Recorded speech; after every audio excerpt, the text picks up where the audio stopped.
Good evening, everyone. Welcome to the second ever online songwriter circle here at ICMP.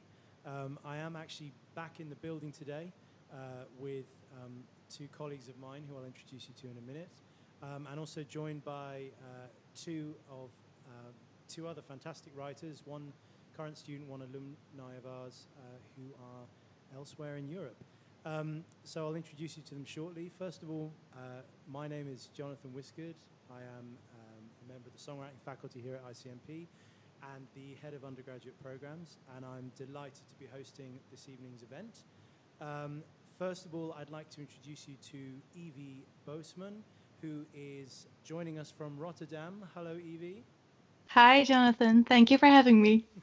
You're very welcome. And then, much closer to me, but still with the requisite physical distancing in place, is Sully Gravity. Hello, Sully. Hi, everyone. Thank you for being with us today. Thank you for having me. We're also joined by Adam Gillian, who is... Adam, I forgot to ask exactly where you are, but I believe you're in Northern Ireland. Yep, I'm in Northern Ireland, yep, back home. Where? County Armagh. Okay, welcome. Very nice to have you. Nice to be back. Well? I'm well, yeah, thank you. Great. And then last but not least, we have my fellow faculty member, Barbara Amoakohene. Hello, Barbara. Hello, hello. It's You good well? Yes, I am. It's great to be here. Thank you for the invite. Good, good, good. Well, thank you for joining us here in the building. It is good to be back in the building, I have to say. And we've actually got the building to ourselves right now, which is exciting. So perhaps we can toilet paper the stairwell or something afterwards. Just go mad. Absolutely. I'm also joined by Lasse, who is our kind of, I guess, our producer today. So he is doing all of the kind of production today, and then we've got Sean Copson, who is on sound. So thank you very much to both of them. So for those of you who have seen a songwriter circle before, you'll be familiar with the format. But basically, this is the idea of this kind of session is that it's a writer's round. So it is songwriters sharing their work and sharing the stories behind their work, talking a little bit about songcraft and kind of giving an insight into the whole wondrous world of songwriting. It's a format that myself and my colleague Sophie Daniels, who is our head of songwriting, first discovered in Nashville, where there is a very rich heritage of songwriting, as you may be aware. And you can go there and see writers' rounds where you're hearing insights and performances from writers who are not necessarily performers.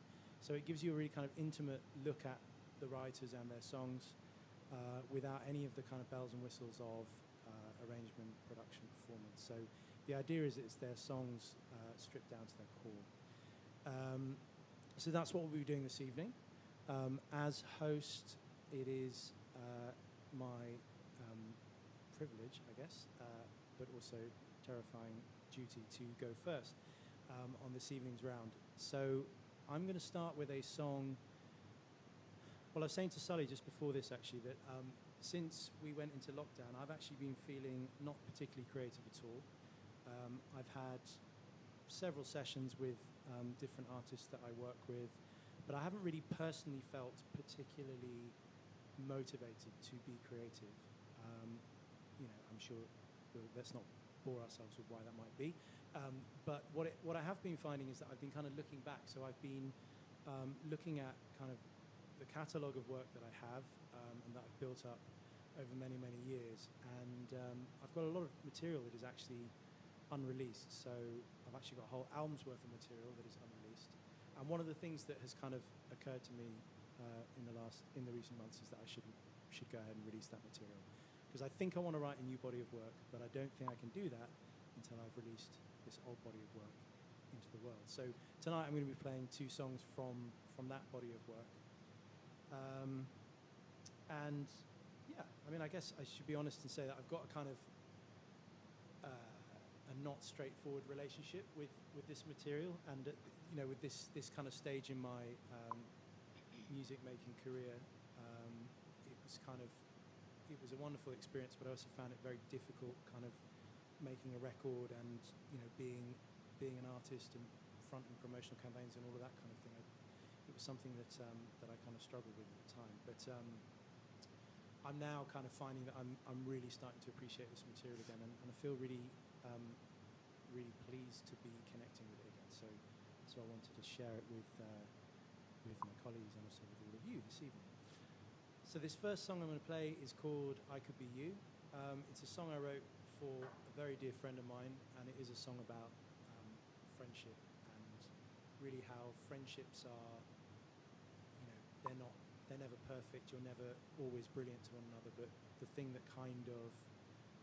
that forms a friendship is that kind of, the fact that you're basically continually bearing witness to one another and just being a space for one another to kind of, to exist and to grow, and that, in a strong friendship with which this is, that is something that's continuously evolving. So this song is called I Could Be You, and I haven't played it live for a very long time.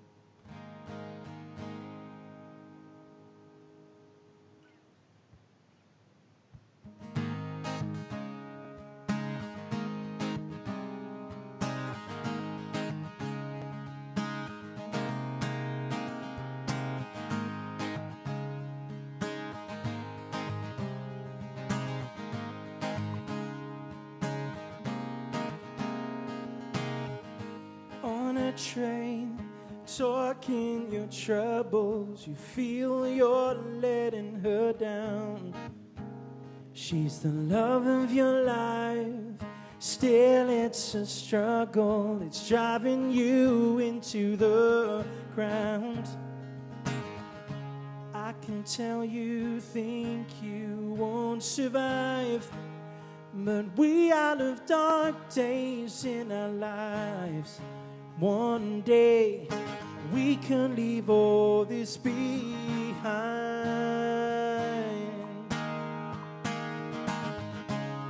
I know what you're feeling,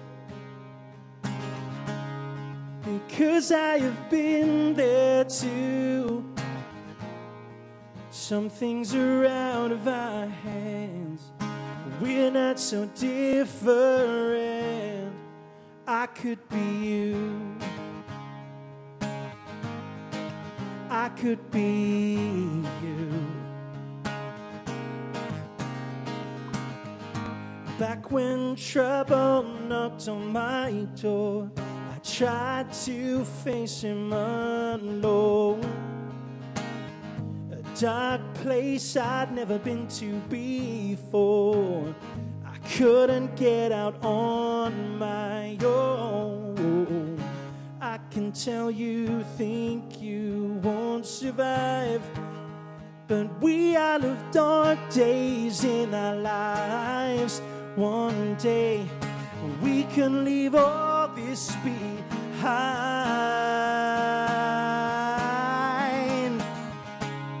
I know what you're feeling, because I have been there too. Oh, some things are out of our hands, we're not so different. I could be you, I could be you. Oh, and we're not to blame for what we are, and we're all the same. Oh, and every scar will fade with time. One day we can leave all this behind. Yeah, I know what you're feeling, because I have been there too. Some things are out of our hands, we're not so different. I could be you, I know what you're feeling, yeah, because I have been there too. Oh, some things are out of our hands, we're not so different. I could be you. I could be you. I could be you. I could be you.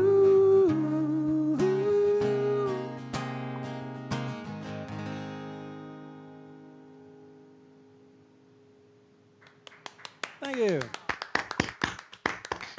Thank you very much. Everyone on Facebook is going absolutely crazy. Oh, excellent. Cool. Everyone. Yeah, that was beautiful. Everyone is like Actually, in wait, love. hang on. My mum's not on Facebook. That's just, I felt a text. Is this my mum? No, it's not my mum. Last time, that some of you who watched this last time will remember that my mum was texting me updates about when she would have to log off because she needed to watch EastEnders. So let's see if she does the same thing this time. Cool. Thank you very much for that. We're going to go over to Rotterdam, which I think is in this direction, according to my producer here. So, Evie, hello. Hello, Rotterdam. Hi. How are you doing, Evie? I'm doing all right, thank you. Good. And how has hashtag lockdown life been for you? It's been very sad not being in London. I wish I could have spent more time over there with you guys, but yeah, I'm lucky to be here. Okay. Very nice place to stay. Yeah. Have you been creative during this period, or you're still on the masters, aren't you? So I guess you Yes, have I'm currently quite in a my final strong project push. at the moment, so yeah, And powering through. How is that going?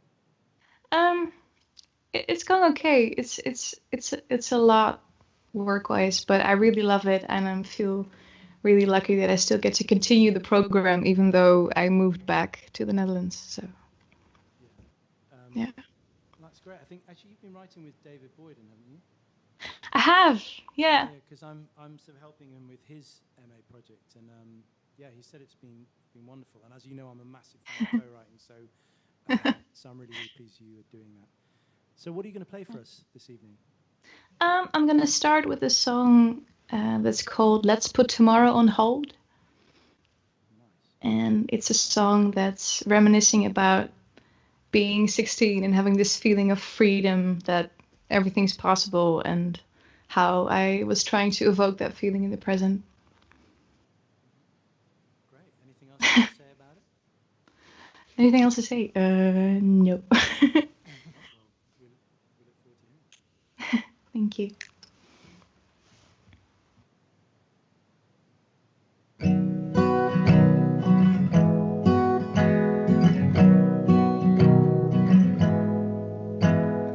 It's a delight to remember a time when we were young and free.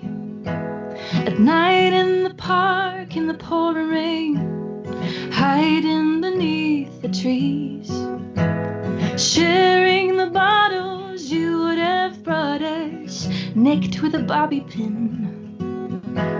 And I didn't mind the cold on my skin because of the warmth within. Let's put tomorrow on hold, hold just for tonight. Let's play and dance so we just might forget about our sorrows. Let's put tomorrow on hold.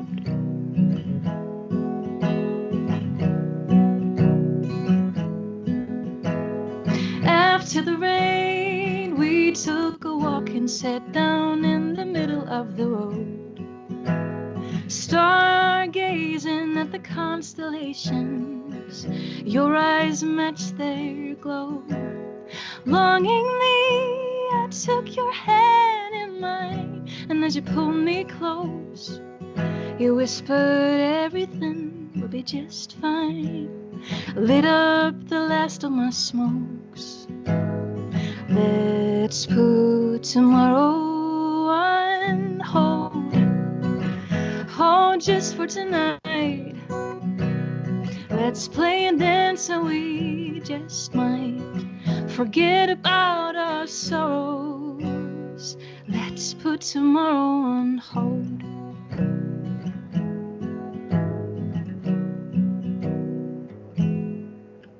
Immersed in my memory, escaping reality. Come find me in my daydream, 'cause that's where I'd rather be.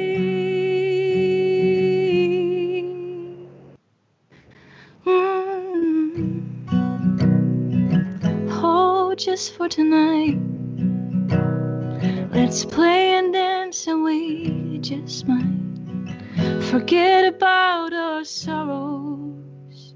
Let's put tomorrow on hold.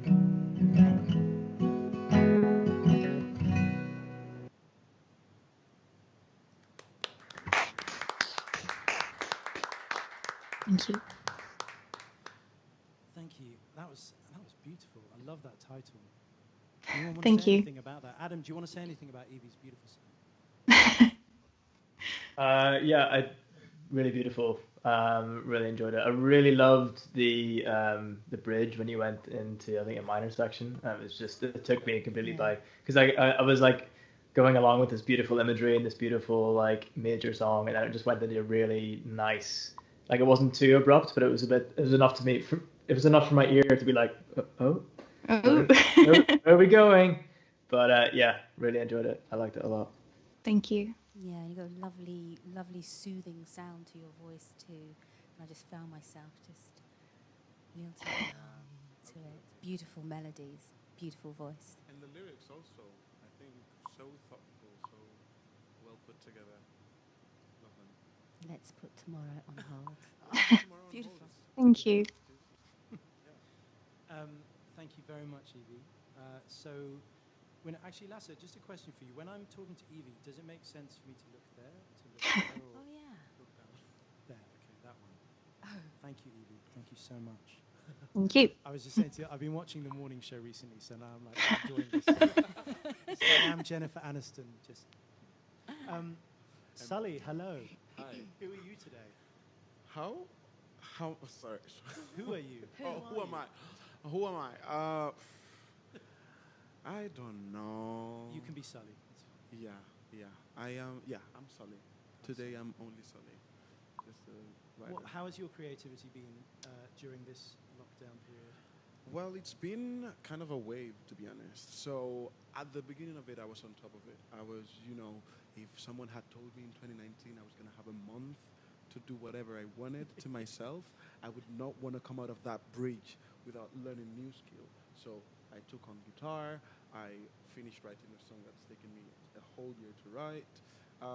So on one hand, it was really, really good. On the other hand, because I live a very busy life, I went from I love my family. It's undeniable that I love my family. But I also spent 21 days in a row in the same space with all of them. So it got to a point where I was saturated of dealing with other people. So it's been a wave, just ups and downs. But you're such a kind of easygoing, low maintenance kind of guy. I can't imagine what the issue was. Right? Well, yeah, I think a lot of people have been having that challenge. Yeah. Definitely. Mom, if you're watching, I love you, and if my siblings are watching, I love you. Yeah, I think I it's love more you too, Sully's mom. What are you going to play for us? So I'm gonna start with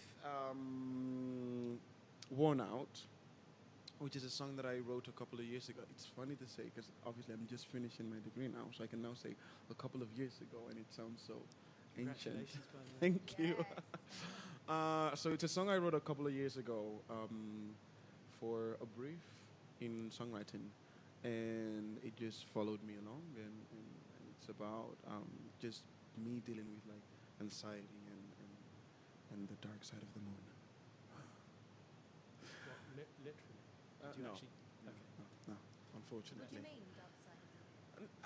I think it's, especially in Spanish literature, is the image of all the things that you don't want to show, the not pretty parts, because what you always see is the bright side of the moon.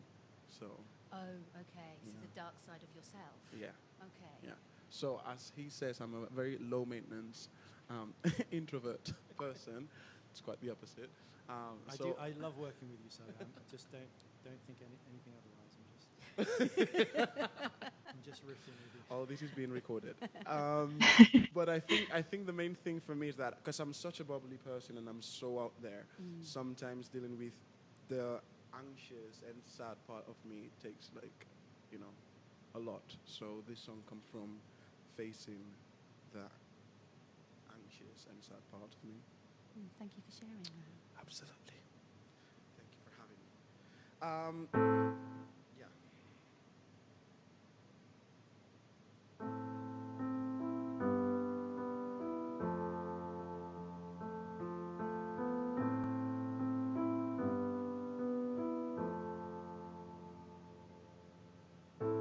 I've been asking myself lately, what's the price I'd have to pay to get rid of all the demons that are lying in my chest?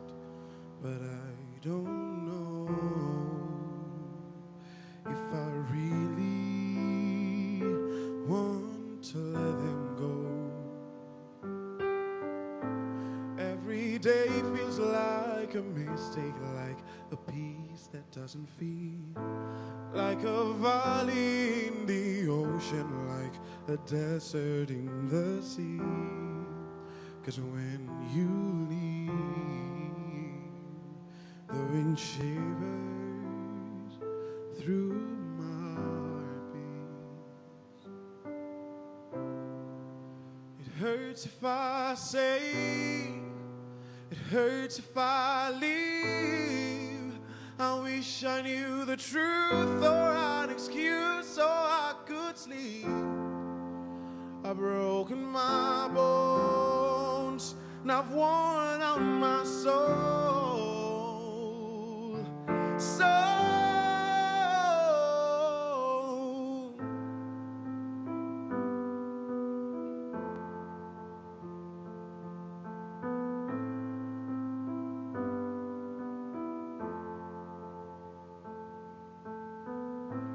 I remember in September when I said we had to end, but it wasn't till December that I chose not to pretend.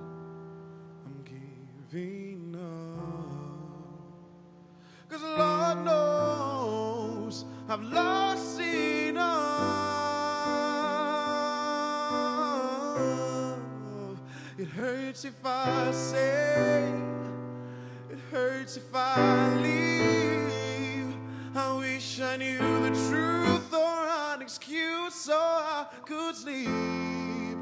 I've broken my bones, now I've worn out my soul.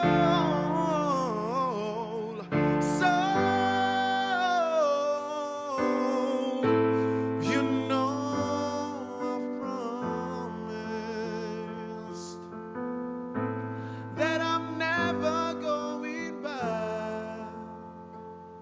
'Cause in the darkest hour, the sweetness turns sour. It hurts if I stay, it hurts if I leave. I wish I knew the truth or an excuse so I could sleep.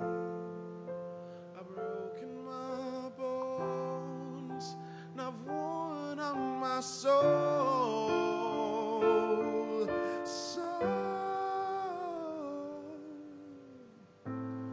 I've been asking myself lately, what's the price I'd have to pay to get rid of all the demons that are lying in my chest?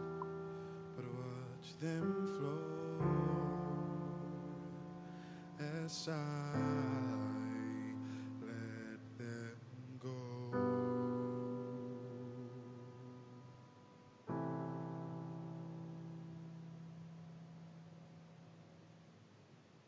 Thank Wonderful. Yeah. Wow. Thank you. That's deep, really deep. Thank you. Bitterness. In the dark, the sweet turns to bitterness. You know, and it's quite powerful. Thank you. Very vulnerable and very open. We have to thank Nadine for that. Nadine, if you're watching, I love you. We love If Nadine. you're not, thank you for pushing me to Really? be vulnerable. Did Yeah. Nadine co-write this with you, or did she sort of coach you? She coached me in a way. Yeah. It was a part of our conversations. She Great. co-wrote my last single, Yeah. "Take Me to the Ocean." But no, she was kind of like the person that throughout my second year, she was like, deal with your vulnerability, like tap into it. Like, what are you so afraid of? And boom. Really beautiful song. Thank you. I love the depth in your voice. It's amazing. Thank you. I know. I was just thinking that as well. It's such a rich timbre. You've got so much Mm. lovely, Yeah. rich, Range. voice. Please stop. Very envious of that. It's a great storytelling voice, and I suppose as a songwriter, singer-songwriter, that's important. I love it. And thank you for all the lovely comments that I'm seeing on Facebook also. I see you, Amy Beth and Angela Blackball. She's also saying hi. Angela, Angela, we love you, Angela. And Sophie and Rob. Yay!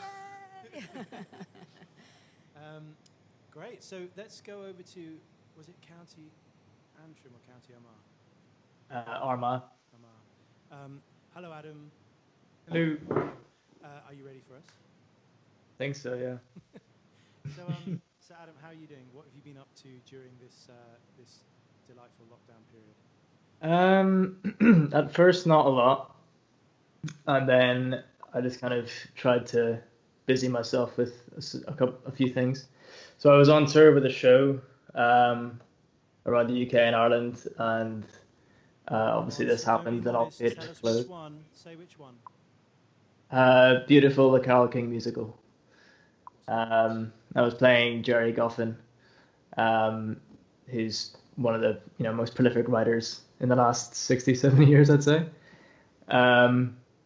So yeah, that was a great part to play, but unfortunately, obviously, the Rona kicked in and shut all the theaters, so I had to come home. So yeah, since then, the first sort of couple of weeks was kind of like seeing what was going to happen, whether the show was going to come back, and then the more that we saw lockdown was just going to be perpetual, that they just decided to cancel the whole thing. So I've been here for about 3 months. So yeah, I've been writing a lot, which is nice. I didn't really have a huge amount of time to do that on the road. Although I love saying like on the road as if I was like with a band. It's like it wasn't as cool as that. What you're doing is pretty cool, and you were on the road, so I think it's entirely authentic for you to say that. And you also play. I mean, how was it to play the part of one of the most prolific songwriters of the last few decades? Yeah, it was funny because in the audition, there's a scene where he comes in and sings "Take Good Care of My Baby," but he's been like working on the lyrics while he's still working at a chemist's, and which he did do, and the director, the associate director in the audition was like, "Oh, do you write songs? Do you know what it's like to finally get the lyric and finish the song?" And I was like, "Yes." He was like, "Okay, well, show us that." So that was really nice to kind of show on stage every night, like the euphoria that even if it's just a first draft that you finally finished the song.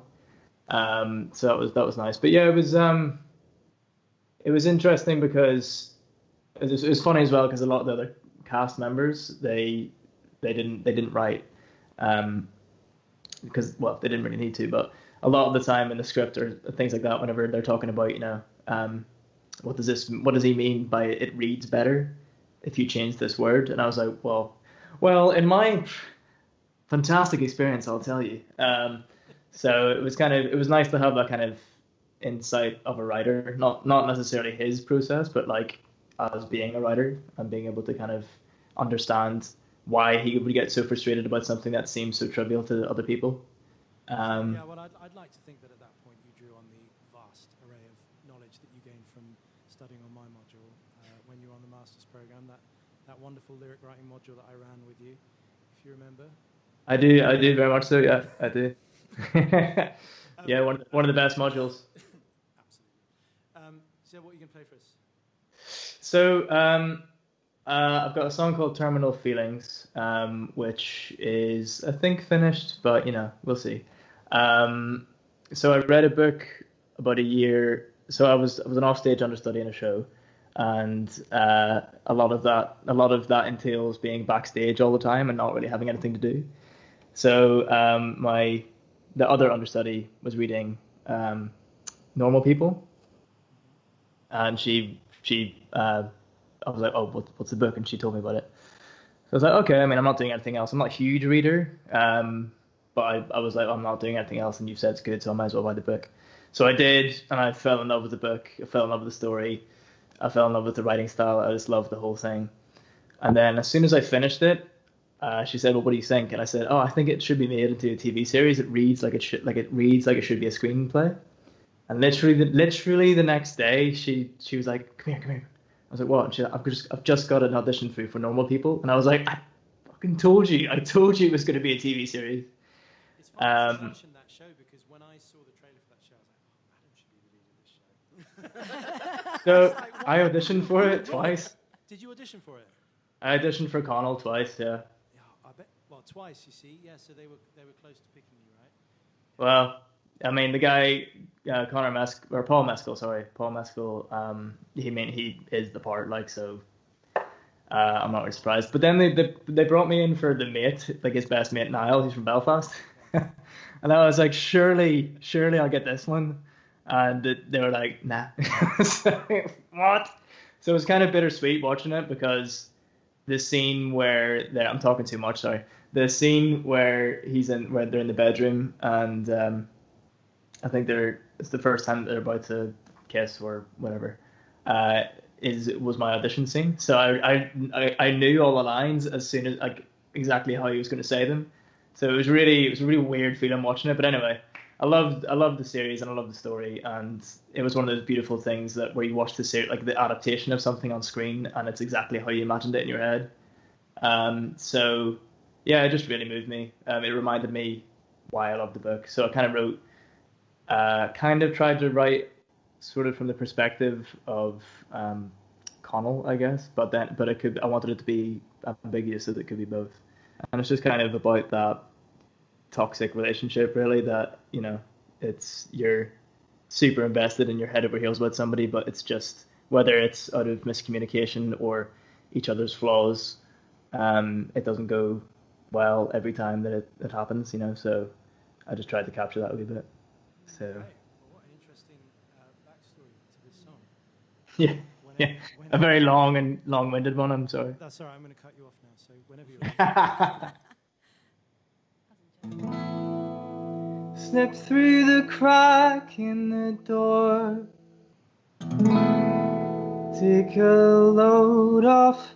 Show me all of the ghosts that live in your head, and you'll find them less frightening.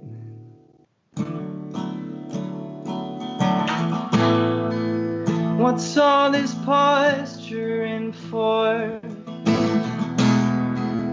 Break the silence. Enigmatic displays won't get you that far. Let's speak in a common tongue. Lay on me. Lay on me.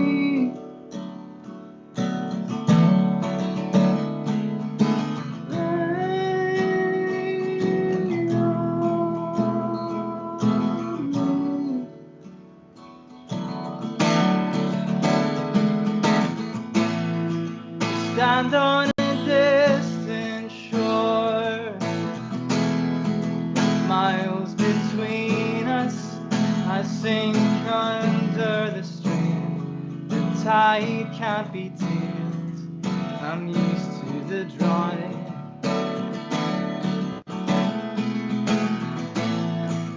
Driving us into the wall, crash and burn. dance in the flames, purge all our sins, find a new cause to fight for. Lay on me. Lay on me.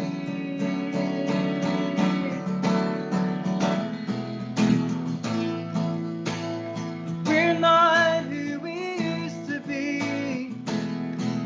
I won't let you down easy. It's a terminal feeling. It's all we've ever known.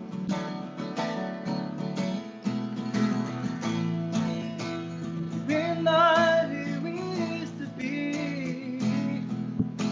Won't let you down easy. It's a terminal feeling. It's all we've ever known. Clutching sheets, slamming doors.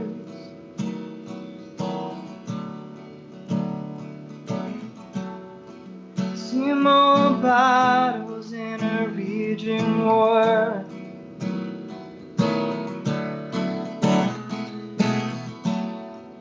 Clutching sheets, slamming doors.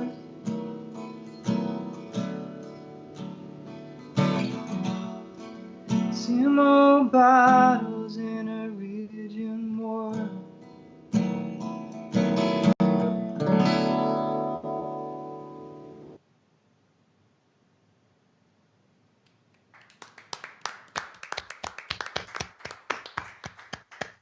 Thank you. Beautiful. That chorus was just oof.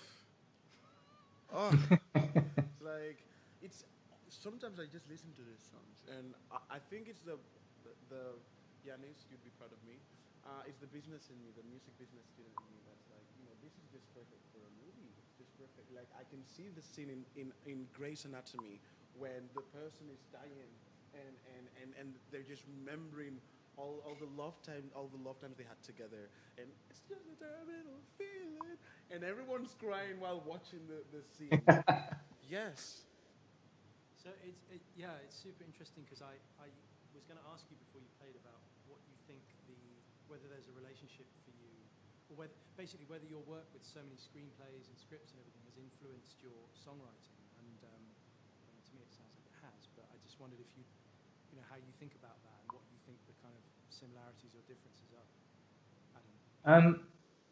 I think I did an interview a while ago, like not a massive interview, but it was an interview nonetheless, and I talked about I do think there's a lot of synthesis between like script writing and reading a script and having to make decisions on a character and things like that, and songwriting. Like I can you're like a lot of the training as an actor is to be able to analyze a script and make choices from that and try and honor the writer's intentions, I guess. So, I suppose when it comes to my own writing, especially with this, I visualize it a lot. So this was one that usually I have to, if I want to write something and I know what I want to write about, I have to sit down. You have to be systematic about it, otherwise my thoughts go everywhere. This was one that I kind of just sat down and just stared out the window and sat with the emotions of how I felt after watching the series and reading the book and stuff, and just it just sort of started to come out basically, and because I can see the imagery, so the imagery was very very present in my head while I was writing it, so it was kind of, I was able to write a lot of it with a through line already, if that makes sense. But yeah, so I guess I don't know if that answers the question. No, it does. I was just thinking you've obviously had media training because you're very good at answering interview questions. So. Anyway, right, we will move on. Thank you so much, Adam. What are you thinking about maybe? Everyone on Facebook loves it. Everyone's clapping. And Joy says that was so good. And Paul Usher and Sylvia and Amy Beth and Magnus, they're all Great. Oh, It's hello, one Paul of those Usher. courses where you don't want it to stop. Yes, I could hear that just going on for like an hour and just be like, Especially that Yeah. chorus. Yeah. I was like, I need one more chorus. yeah. Yeah. Right. Well, we're going. Hello, Paul Usher. By the way, nice to have you join us. Just to shout out to our executive producer Sophie Daniels, who is also watching right now. That Hi, maybe Sophie. you should book Paul for a future one of these. We can. Yes. Manchester calling. Barbara, over to you. Hello. How have you been during this lockdown? Lockdown has been very interesting, to say the least, with 2 kids and locked in with a husband as well. Who's watching, by the way? I know. It's been really interesting, and listening to everyone else speak about their lockdown experience really reminded me of how whatever age you are, when you get to be an adult, and you reflect and you look back on your life, you've lived so many lives. And it could actually, each one of those lives could be a movie and an entire script all of itself. And being locked down and locked in these last 12 weeks has been, with my child as well, especially my eldest son, he's a character, and he's full of beans and full of energy, and he sets the mood and the tone of the house. And it's been, I take my hat off to teachers. I mean, I know we teach in HE, but the primary school teachers, I take my hat off to those guys, man. They're amazing. Being able to homeschool, just trying to homeschool has been crazy. But what I found in lockdown is I've really gone into myself. I've really had the opportunity to take time and think of myself, within myself, and be with myself. I think going back to what Sully was saying earlier, that when you know me, I'm quite an upbeat, bubbly person by nature anyway. And sometimes that, not that I'm putting on a front, but sometimes that masks how I'm feeling inside. And I think as a tool, I can latch on to being happy and being positive and hope, because that's who I am. But having the opportunity to really tap into my own vulnerability and to really think about how I am and the states that I am and the traumas that I've been through in my life and how they have helped to shape who I am, having that lockdown for me has been amazing to be able to do that, just to have that time to sit with myself. So what are you going to play for us this evening? So this evening, give me 1 second.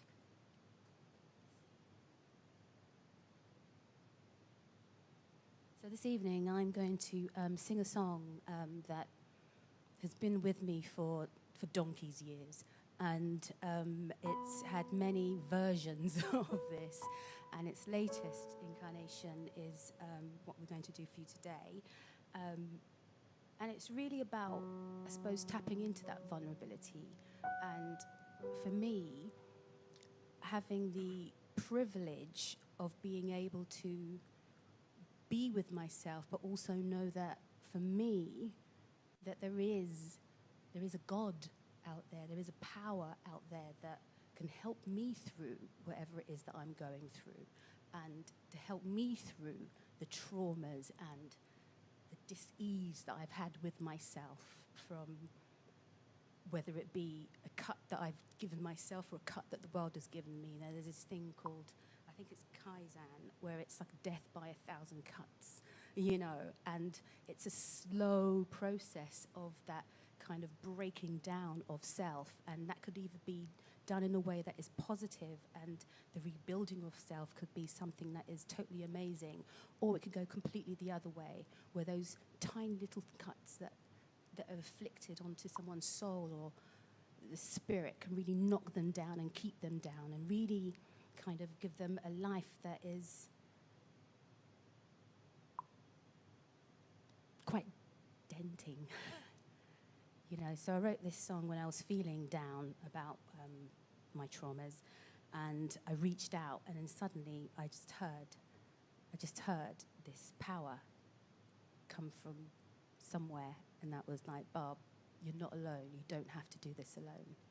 So this is where that song came. This song came from.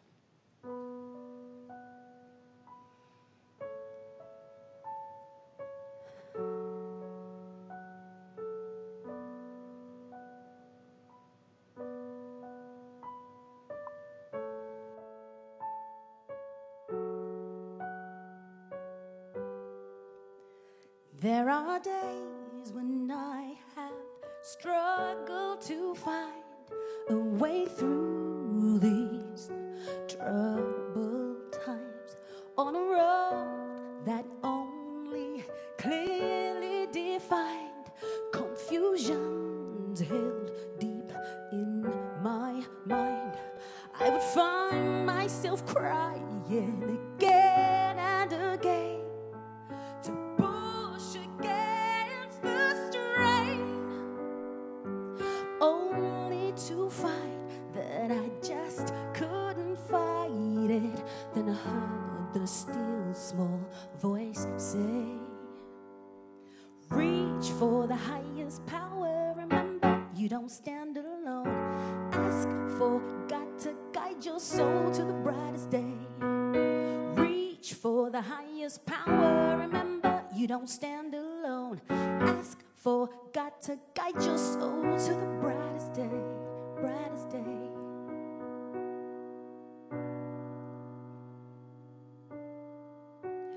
At times we seem to deny the power burning deep inside.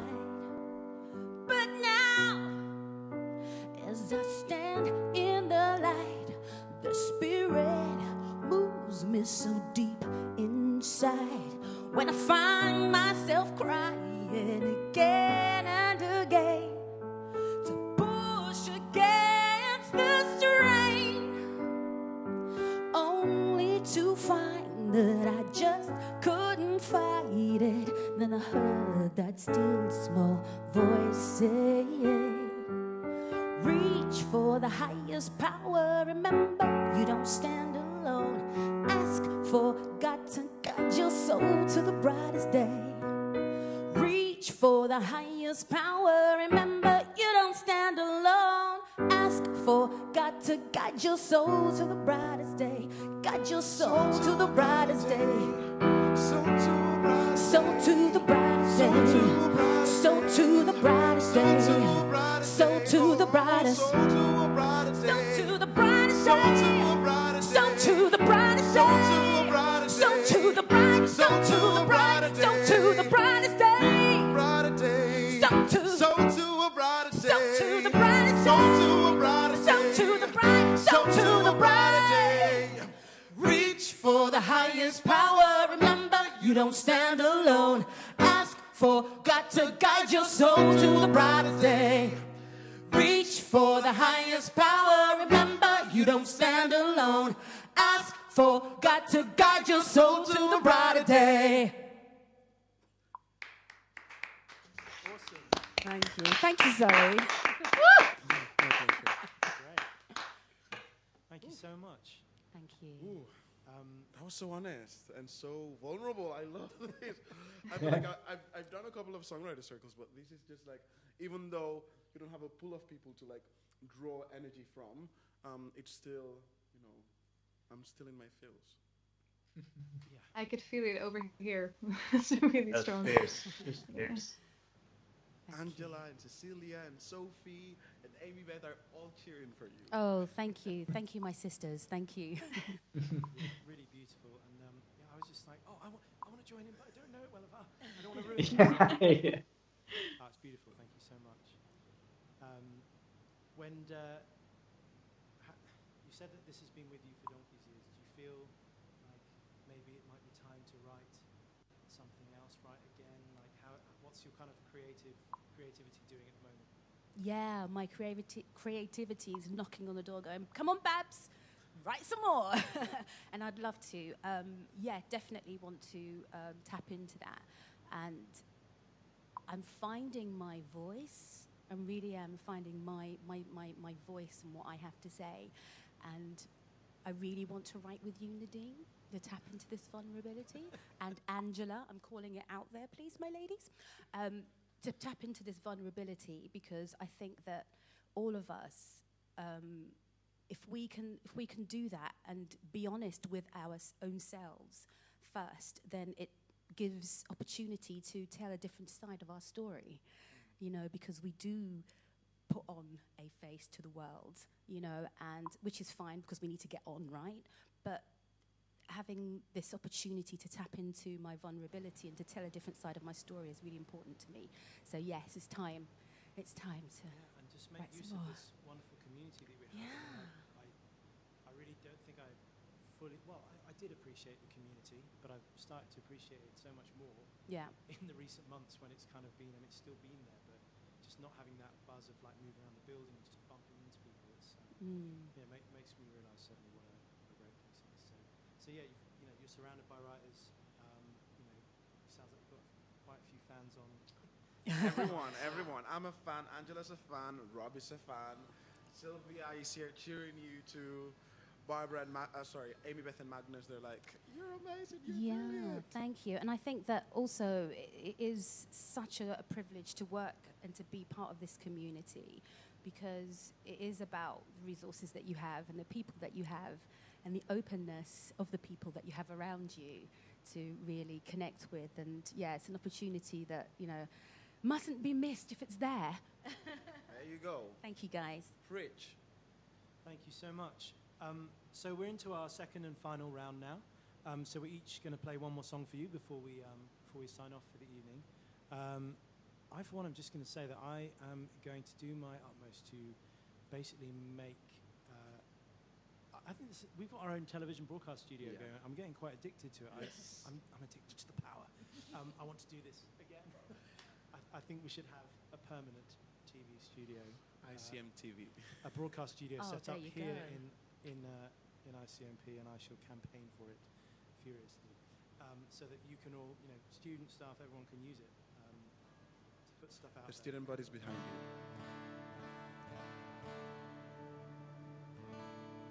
So I guess this does follow on from the theme of vulnerability, in the sense that this is another song from my catalogue, which I wrote. Probably would have been around 2011, something like that. I wrote it with a bit, like the first one I played. I co-wrote it with Sophie Daniels, and yeah, it's a breakup song basically. So it was a song I wrote after I broke up with my first ever love, and so yeah. I don't really have much more to say than that. I think it just. I remember the title came to me. It was one of those things in conversation. I was talking to a friend about it, and I just said, you know, like, we've been closer than you could ever imagine, and now, you know, all of a sudden we're strangers. So it came from that idea, and so it's called Suddenly Strangers. Every time that noise goes up, I think it's a click. No, they're the comments. It's people commenting. Yeah, so Sophie says, I'll be Jen and you can be Reese. Yes.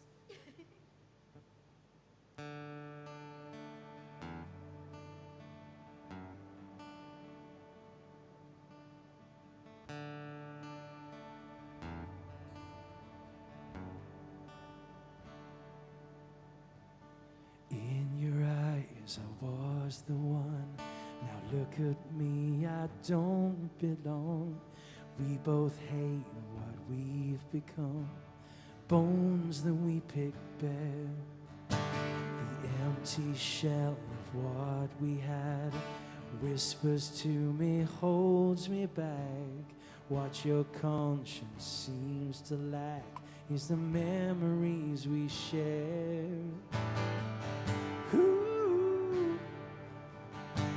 And I don't know what our love was for. Ooh. And I don't know you anymore. We're suddenly strangers. nothing can save us.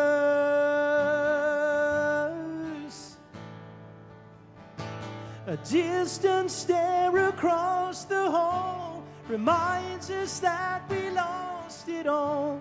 And I don't understand how we can be suddenly strangers. Suddenly strangers.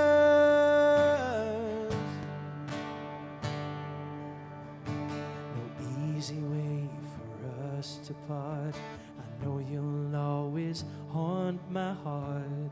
Never doubt you made your mark, permanently scarred. Ooh. And I don't know what our love was for,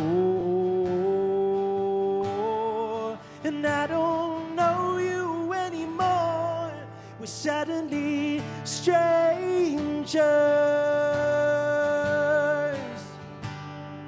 Nothing can save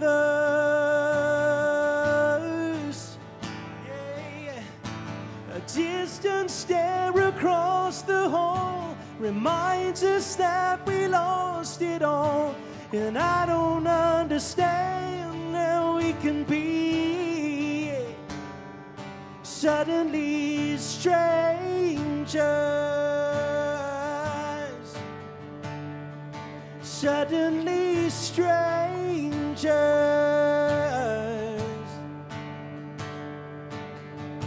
And how can something feel so wrong when we both know it's right? We tried to keep our love alive. Now everything's broken. At least we both put up a fight. A fight.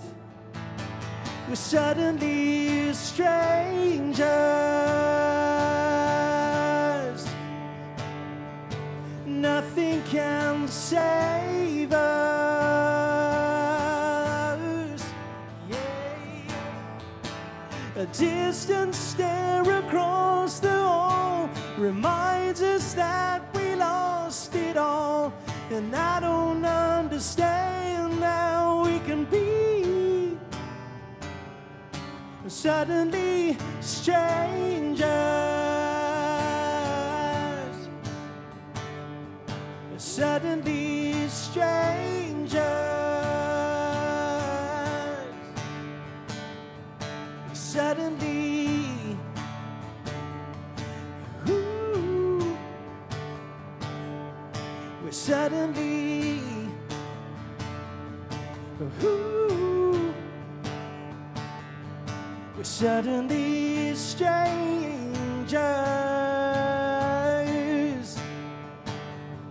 We're suddenly. Ooh. We're suddenly strangers.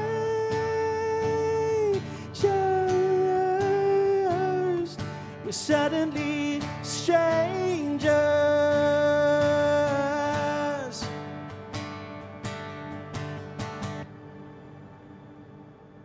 Oh, Lord. Thank you. What was that? Thank you. That was off the chain. That was like, oh.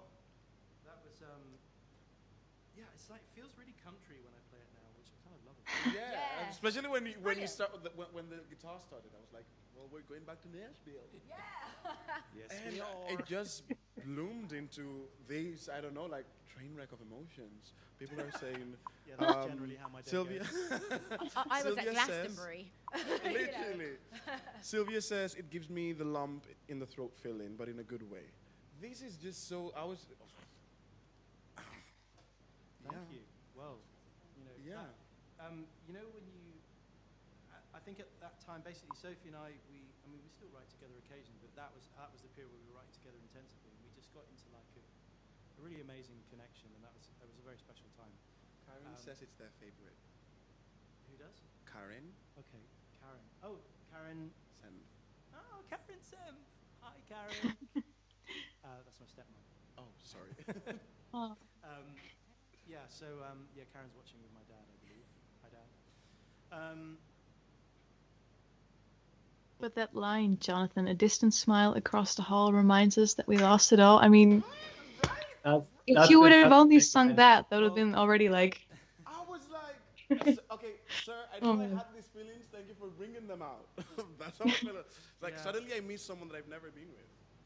Well, it's that thing of, I mean, I know, like I preach it all the time in my classes, but, and Adam was talking about earlier, that it's those things that are just, you're always trying to, I think as writers, we get obsessed with like all, coming up with all this kind of figurative language, all this imagery, all this poetry, and actually it's just when, and this is what's wonderful about Nashville, is that if you just say it like it is and you give a specific detail of that, it can be, and that was just literally me telling Sophie about, because I still lived with him for quite a while after we broke up, so it was just from that. So, this is what Adam's son was doing as well.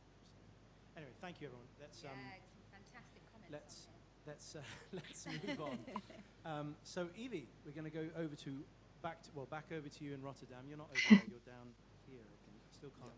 Yeah. Yes, you are. Yeah, we need feedback monitors here. Okay, how am I going to work in these conditions? ICMP TV. I need to see what I'm seeing, what you're seeing. So, Evie, what are you going to play for us next? The next song that I'm gonna play is a song that I just wrote actually last week. We finished the draft or the redraft with David, the one you were talking about earlier, and I'm in the final stage of my master's in songwriting, and that is the part where you get to do a so-called major repertoire project for the people watching who don't know. And my project is writing a collection of songs on personal transformation. And the song that I'm going to play is a song about trying to break free from destructive habits, but you're afraid of doing so because you don't know what's on the other end. And it's called It's Much Easier to Cry Than to Change.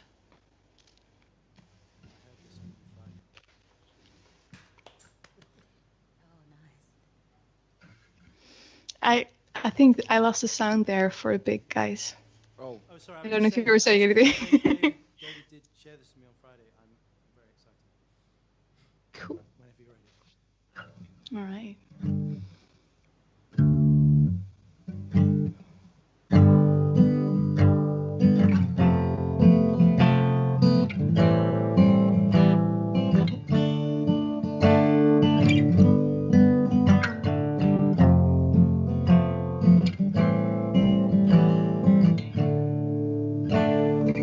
Walking home from where we met, I had been drinking to forget. You told me you should stop doing this to yourself, and to have a little faith, it'll all be fine with time. And more of that shitty advice, I was afraid that's what you'd say.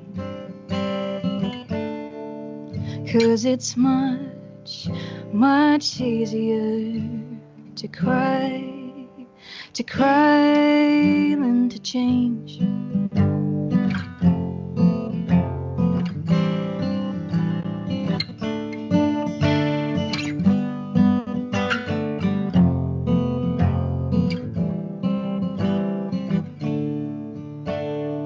Hurtful habits aren't ideal.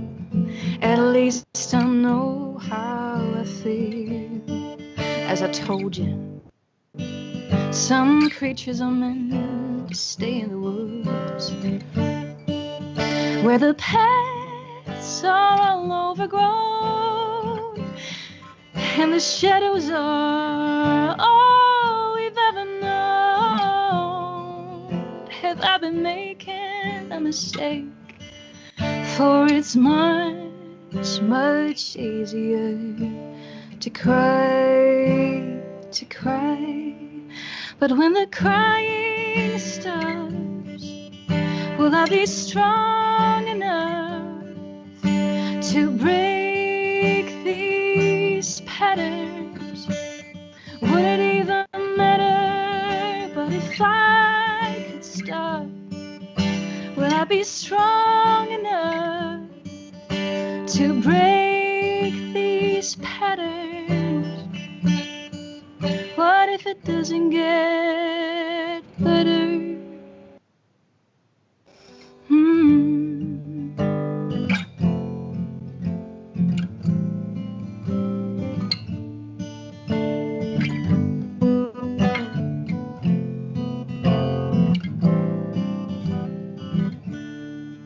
For it's much, much easier to cry, to cry. Oh, it's much, much easier to cry than to change.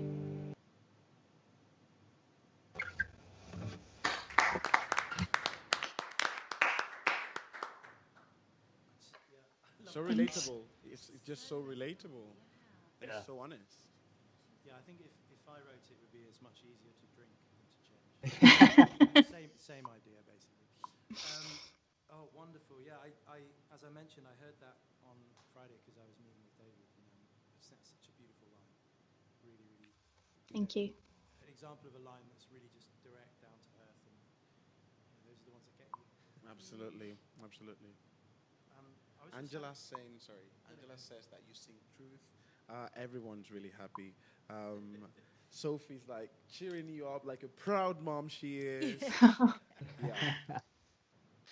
Thanks. A moment when you were singing that, just thinking about actually how incredible it is that we can actually do this.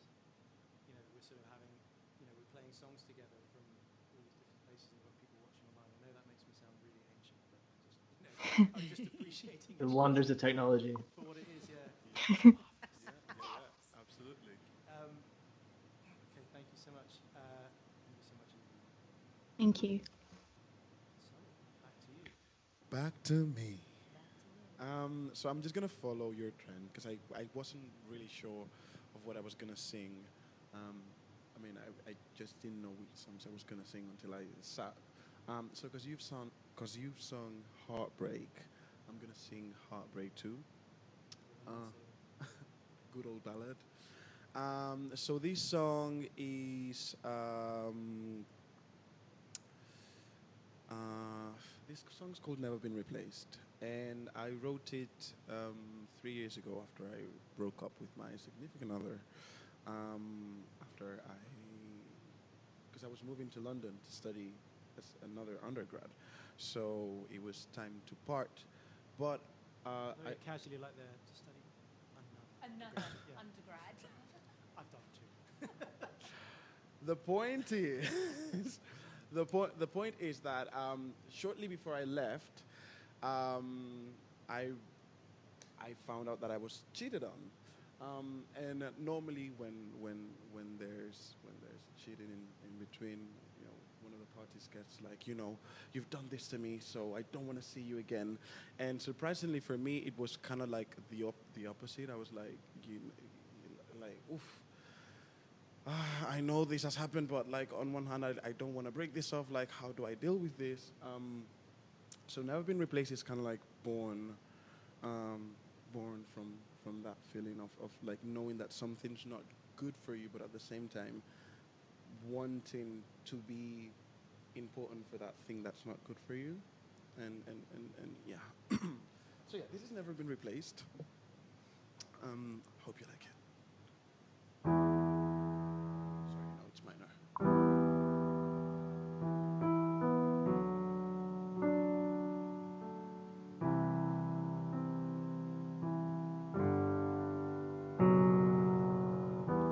You're good, hiding the truth inside your little eyes. Guess I wasn't that crazy. I heard you wake at midnight with his name right in your heart, 'cause lately he's what ignites you. If only I could taste like vanilla.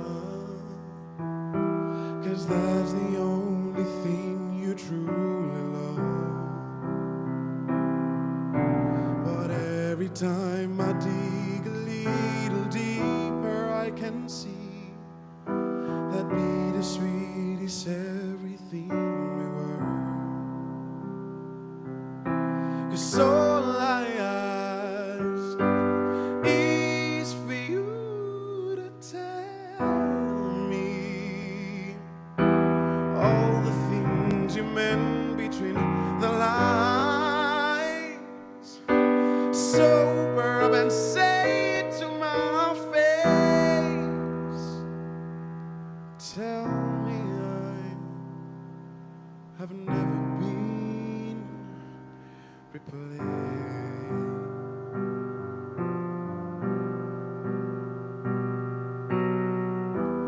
Found the strength to say no. Now I'm laying alone, suffering from the right choice. If only I could taste like vanilla, 'cause that's the only thing you truly love. But every time I dig a little deeper, I can see that bittersweet is everything we are. 'Cause all I ask is for you to tell me all the things you meant between the lines. Sober up and say it to my face. 'Cause I just I want you to turn around and realize that after all this time, I'm still the only one who ever did you right. I'd gladly leave your past behind if you could only understand that trust and truth are all I ever asked for.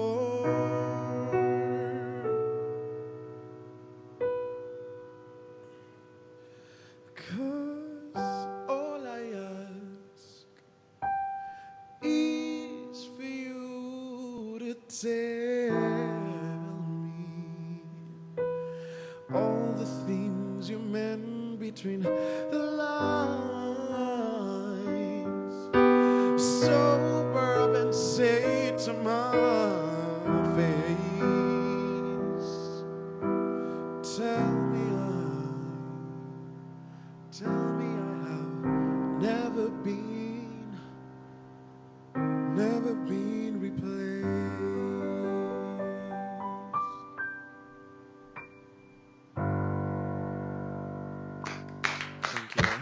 Thank you. Thank you very much. What I really wanted, though, at the very end was like a kind of a Whitney style, and then another massive chorus. Massive chorus. I thought of doing it. I'm not gonna lie. I thought of doing it because that is my MO. That is what I do. But I also am very aware that this is over the internet, and I don't want to saturate people's headphones. So I was like, keep it nice and keep it simple. Do you know what I thought? I thought at the end of your bridge you were not going to play another chorus. I was about to like trash the stage. Chorus. Yeah, you were like, you just left this long rest, and I was like, no, surely he's not going to finish there. But it's fine. It's very tasteful. I like the arrangement and very, very good use of dynamics. But yeah, consider a massive chorus at the end. I would say. It is in the recorded version. I will say that. So in the recorded version, yes. Well, it's not out yet, so I'll send it to you though. Yeah, send me a sneak preview. Yes. Thank you. Another massive, deeply moving song. Thank you. Thank Thank you. you. It was really moving. Again, so honest. Honest. And being on the other side of, being cheated on and heartbreak, and still wanting to be part of that story, but knowing that you have been broken from that bubble of This love. song I did write I did co-write with Nadine. This is a Nadine one, is it? This is Nadine one. This is a Nadine one. Shout out to you Nadine. know the feelings. Oh my gosh, You know yes. the lyrics are there. The feeling is there. Yeah. The cry yourself to sleep is there. It's as much to do with you as it is to do with me. I mean, that's obviously the beautiful thing about co-writing, isn't it? You create something that neither one of you could have created on your own, by definition. What's your favorite part of co-writing? I just love the dialogue. So I just love that. Well, it's the connection that you have during the time you're working together. So the kind of you get together in a space create space for one another. You start with silence, and then you end up with something that did not exist when you both walked into that room. And that's, I think, I just, it sounds cheesy, but I think that's magical, really. Yeah, absolutely. Like you've got to do the work. You know, obviously you need to have a command of technique and the craft and sort of study songwriting as well. But there are, of course, well, in my view, there are aspects to it that are kind of alchemic. Is that? Yeah. Alchemy. Basically. Yeah, alchemy. It's just this kind of transmutation. Yeah, and I think that's what excites me about it, is just that possibility around it. You don't really know what's going to happen, and that's what you're committing to, is that uncertainty. You're sort of jumping into that together. So, I think. Well, I was thinking as you were playing. I mean, it's one of the amazing things about working at ICMP is I get to see. Obviously, I have my own work, but I get to see what everyone else does. Not just when they co-write, just in general how they develop. Seeing these things that come out of these collaborations, the people that I know. It's like David and Evie as well. It's great. I'm just a massive fan of co-writing. Everyone who is interested in songwriting must co-write. It's essential. Bingo. Power of collaboration. It's so funny because I think that at the beginning, before joining ICMP, because I come from a classical background, so it has nothing to do. I mean, it does have something to do, but it has nothing to do on the songwriting part. And it's this, I did come in with this sense of like, an original songwriter writes their own songs. And then from that it morphed to like, God did not write the Bible and Beyonce does not write her songs. And that is okay. You got to do what you got to do. But I do think that is what you're saying, like the connection in the room is just beautiful. And getting songs and having songs come to life when two people or three or four are together in the room with just one common thought. I don't know. Yeah, and creating spaces for that to happen. That's what we were speaking about earlier. When the opportunity is there, then people can take advantage of that opportunity. When you open your mind to the awareness of what is outside of your framework, you can then take advantage of those opportunities. And so, having that collaborative space is really important, I think, and just having that open heart and mind to want to do it too. Yeah, absolutely. What do you think, Evie?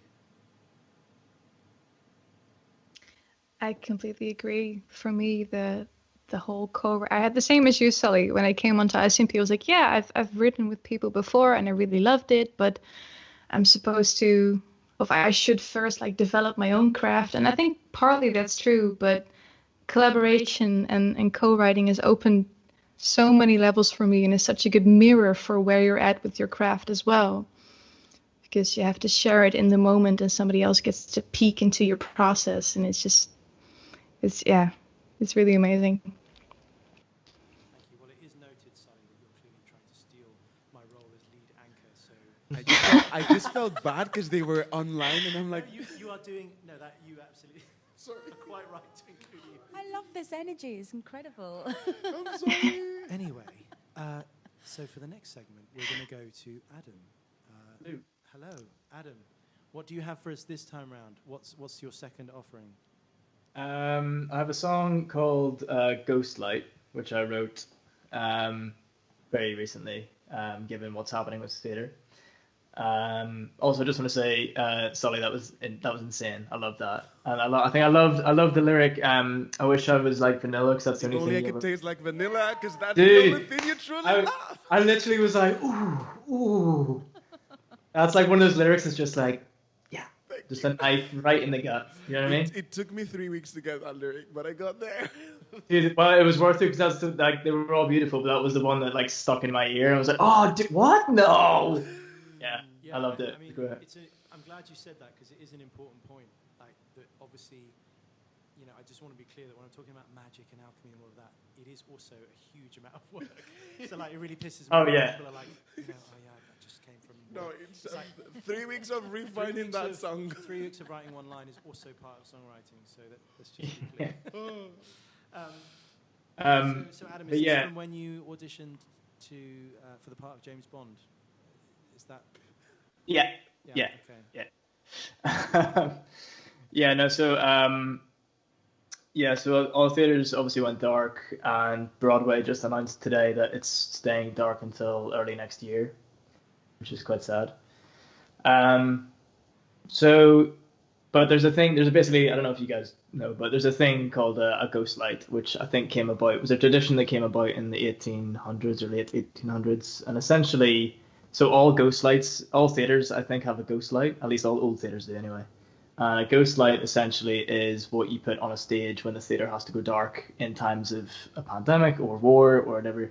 And it basically acted as a worker light. So if you're working on stage, you could see the edge of the stage and you wouldn't fall off. But also it then became a bit of a symbol of, like, solidarity within the theater world and all that kind of stuff. And also there's superstition around it. It's called, the ghost light, because it either wards away the theater ghosts or it appeases them in true Phantom of the Opera style. So I kind of had this idea of I wanted to write a song that potentially I could release with a lot of other performers on it who are also out of work because of what's happening. So I started writing it. Kind of didn't think that it would work really, but thankfully it did work, and I sent it to a few people. I think I've got about 14 or 15 singers who have all been in a variety of shows, like Six, and some of the beautiful ones are in it as well. So my brother's going to produce it. It's in the process at the minute of being produced, and then hopefully I'll get the other singers to sing on it soon, and then hopefully release it. But I didn't know if remotely recording was going to work, but apparently it does. It's basically about that. I didn't really want it to be like a charity single Band-Aid feel. I kind of wanted it to be not as explicit as it could be, but we'll see what it sounds like.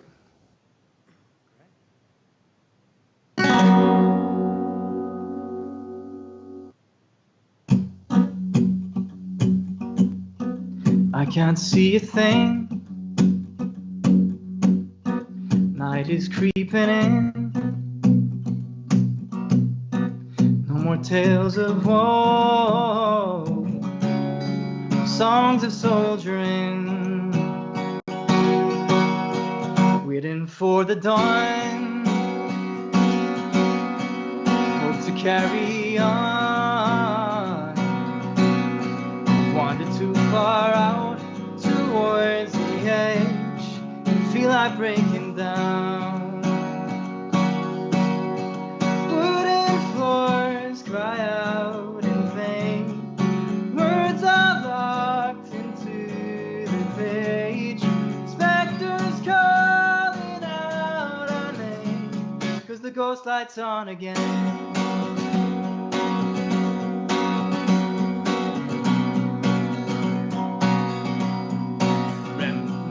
Done, an orchestra of one, pulling at the strings of all the hearts left and wandering. Remnants of my soul echo down the halls. The symphony of sound slips from my grasp and it's tearing me apart. Wooden floors cry out in vain, words are locked into the page. Spectres calling out our name, 'cause the ghost light's on again.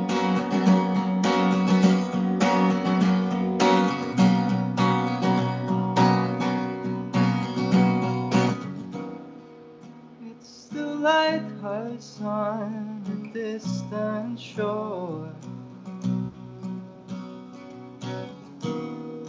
pulling me in from the darkest storm. It's the lighthouse on a distant shore.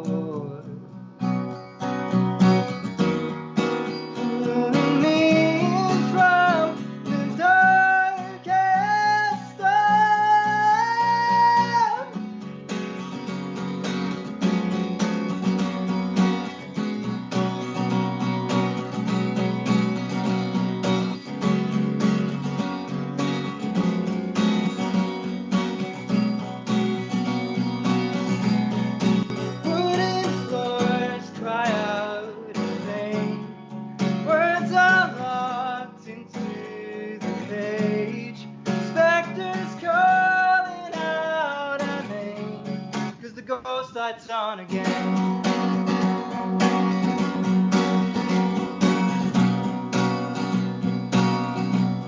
Cause the ghost lights on again.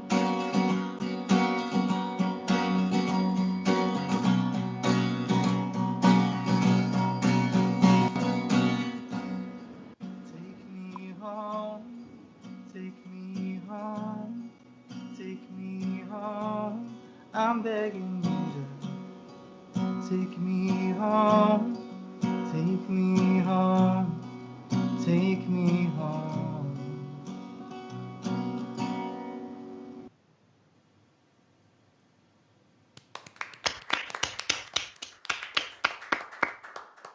Amazing. Can I sing on this song, please? Can I just I'll do a BV, whatever. Just please. Yeah, man. Yeah, for sure. I think that's actually the first song that I've heard that is kind of directly in response to lockdown, or is like, you know, is about a specific aspect of it and how it's affected people. I mean, I don't know. I've heard people who've kind of released covers and things like that, and you know, but that's the idea of the ghost light. That's beautiful. Yeah. So you must let us know about when this is released, because we, you know, as an ICMP and all of us individually would love to support that and promote it. And, yeah, we'd love to. Yeah. Oh, don't worry. There'll be plenty of emails sent out to everybody. Like, listen to my song. Absolutely. Can I just say, Angela said harmonizing again. That outro could be a stadium moment, and I'm seeing it. I am seeing the lights off at Wembley. Everyone's holding their phones with the flashlight on, and it's completely a cappella because the glass lights down again. And yeah, yes. Nice, man. Thank you. Thank you so much, Adam. All right. Beautiful. Right, so last but certainly not least, we're going to go to you, Babs. You're going to close out the show for us. Oh, wow, fantastic. Thank you. So what are you going to... Oh, I know you. Yes. You're playing it for me. I've written a few songs. However, with the whole situation that's been happening in the world, those songs didn't sit right with me for this. And I've just been, as I was saying earlier, reflecting on myself and really reflecting on the world, on the world that we live in, and how what's happening outside of COVID with Black Lives Matter, how that affects my life, and how it affects the lives of the people that I interact with. And it really brought up this thing about questions and having a conversation with people and being really open about where we are and meeting people where we are. So me being met where I am against the person I'm speaking with, and me meeting them where they are. And there are many, many questions around Black Lives Matter and many issues that concern all of us. And I think it's really important now that because of what happened to brother George Floyd, we have the opportunity to continue the conversation that is centered around privilege. We have the opportunity to really lean into this institutional racism and systemic racism that has been happening for a long time, for a very long time. And we have, all of us, in many ways, been shielded and privileged from not having to live a certain way. That is, people of all races. However, especially Black people, we have suffered.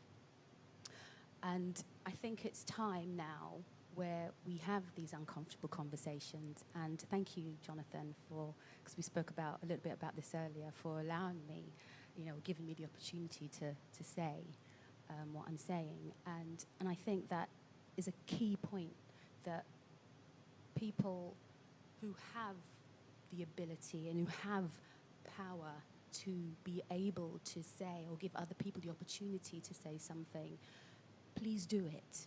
Please do it. And I've had conversations with friends who say, well, what can I do? I'm only a small part of this situation.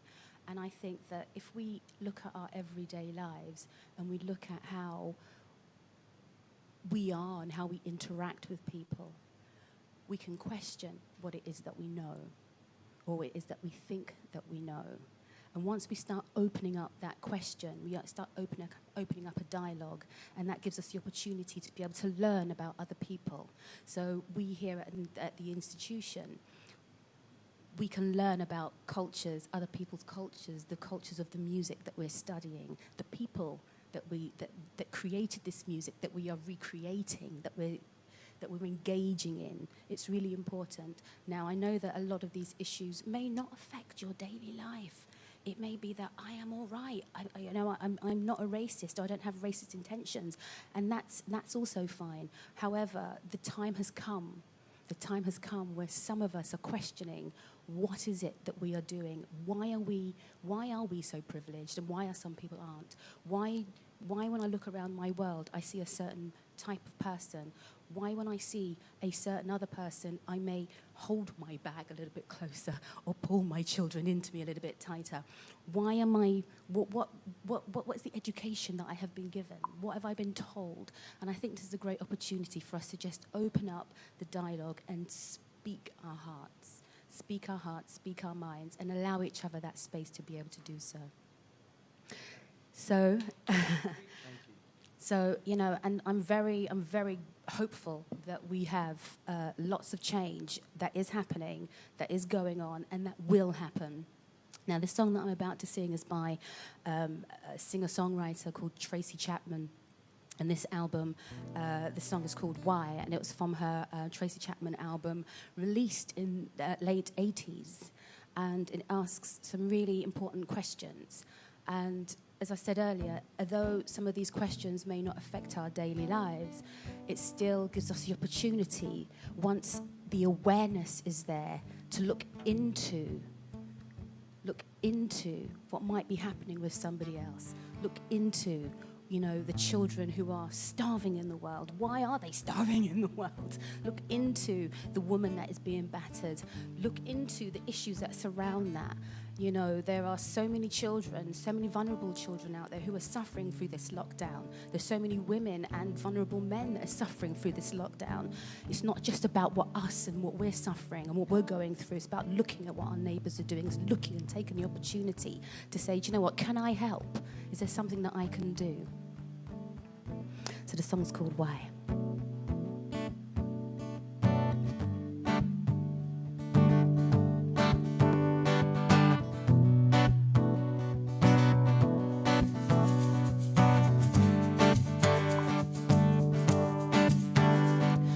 Why do the babies starve? There's enough food to feed the world. Why, when there are so many of us, are there people still alone? Why were the missiles called peacekeepers when they were aimed to kill? Why is a woman still not safe when she's in her home? Love is hate, war is peace, no is yes, and we're all free. Well, somebody's gonna have to answer, 'cause the time is coming soon. Amongst these questions and these contradictions, some who seek the truth. So tell me, why do the babies starve? There's enough food to feed the world. Why, when there are so many of us, are there people still alone?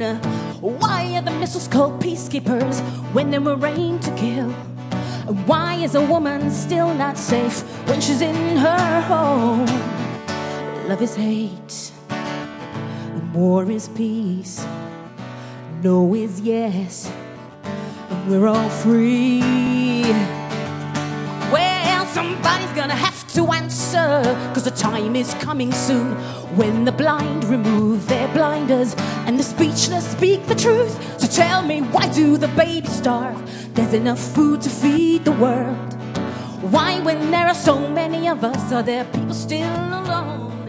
Why are the missiles called peacekeepers when they were aimed to kill? Why is a woman still not safe when she's in her home? Love is hate, and war is peace. No means yes, and we're all free.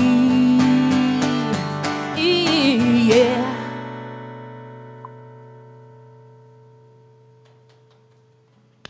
Thank you.